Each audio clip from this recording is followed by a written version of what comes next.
Hey, this is Dr. Bill with just the tip of urology school.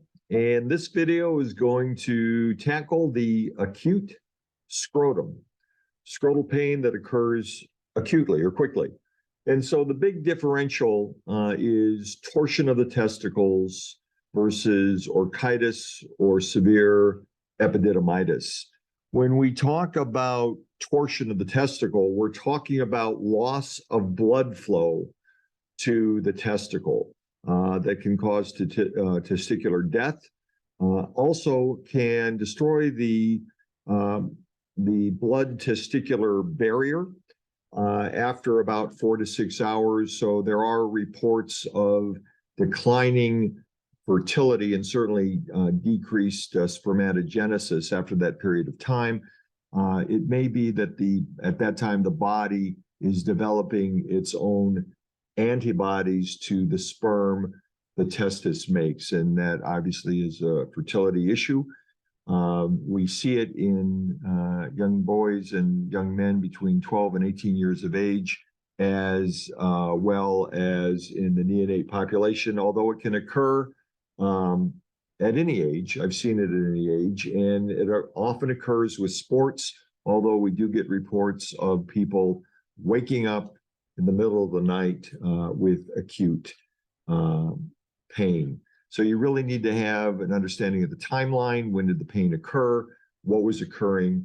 And make sure you have a good understanding of the differential diagnosis. It's associated with cryptorchidism or an undescended testes, whatever is occurring there, usually from an attachment of something called the gubernaculum to the inside of the scrotum that allows the testicle to spin on its cord and lose blood supply.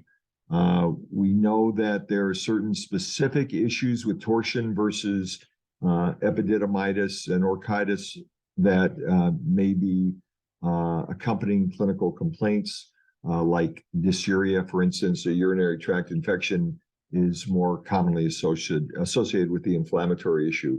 On physical exam, often tough to get a good physical exam, and that's a concern. But absence of the cremasteric reflex or the cremasteric muscles that tighten up and cause elevation of the testicle.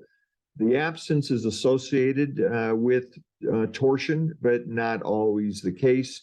You can elicit that by stroking the inner thigh and see if the testes rise up. It's the same process that occurs, shrinkage, if you will, in young boys and men who take cold showers or cold baths. And a high riding testis, both testes at the same time will ascend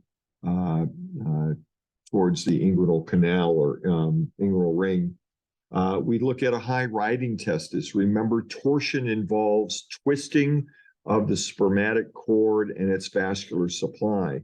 So when we see a high riding testis or a horizontal lie of that testis that is painful and swollen, it will be associated with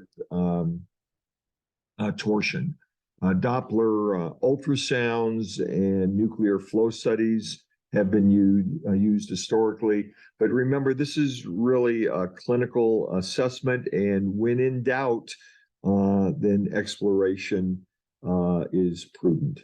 Though there are maneuvers that can be utilized at bedside to detorse the testicle, and usually that's medial to lateral or external rotation of the involved testis, that about 45–50% of the time will do the trick.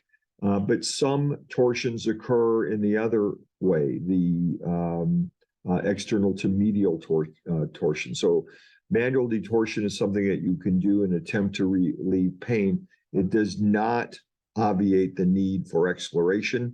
With exploration, you're doing two things. One, you're detorsing the testicle or making sure that any maneuvers that you did preoperatively to detorse were working. You want to see a nice pink perfused testicle. And so detorsing surgically or manually is the first thing. And then bilateral orchidopexy, or tacking the testicle to the inner portion of the dartos or the scrotal wall in 3 places, so it's less likely to twist. And we're doing it bilaterally because the same potential predisposing factors are in play for both testes. So there's really usually going to be a need for scrotal exploration. If you have an older gentleman and the testis has been torsed for a significant period of time, and when fertility is not an issue, and the patient may be a poor surgical risk, it makes sense to indicate that in all likelihood, the testicle is lost if that's your clinical impression based on parameters you'll read about. And those patients rarely will not need exploration. For issues of pain and swelling and postoperative management, sometimes you're exploring that patient for planned orchiectomy for pain resolution. So when you are talking to the patient and the patient's family, our goal is to preserve the testicle and preserve fertility, but you have to understand that there is a finite risk of orchiectomy being required. There are some tricks that can be done intraoperatively to determine whether blood flow is intact. When it is decided to do an orchiectomy, it's best that the patient and parents are well aware of that potential risk. 4 to 6 hours after onset, your risk of an orchiectomy being required is probably about 5%. And statistically, the longer you go, the greater chance of orchiectomy being required is there. So when you think of a torsion occurring for greater than 24 hours, there's about an 80% chance that orchiectomy will be required. Like any other testicular assault on blood flow, atrophy can occur, and when it does occur, even with a successful detorsion, we know that spermatogenesis will be compromised.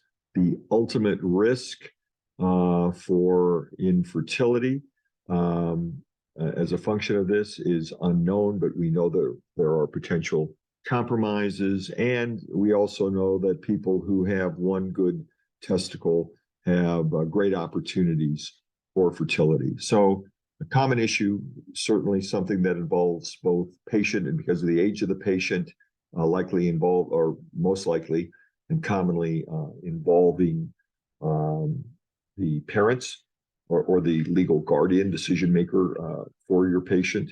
And it's something that full informed consent with anything is certainly underscored as being very important. As always, look at your AUA updates and a variety of other nurse practitioner and physician assistant manuals for continued discussion of torsion and its common differential diagnoses. Dr. Bill, with just the tip of urology school.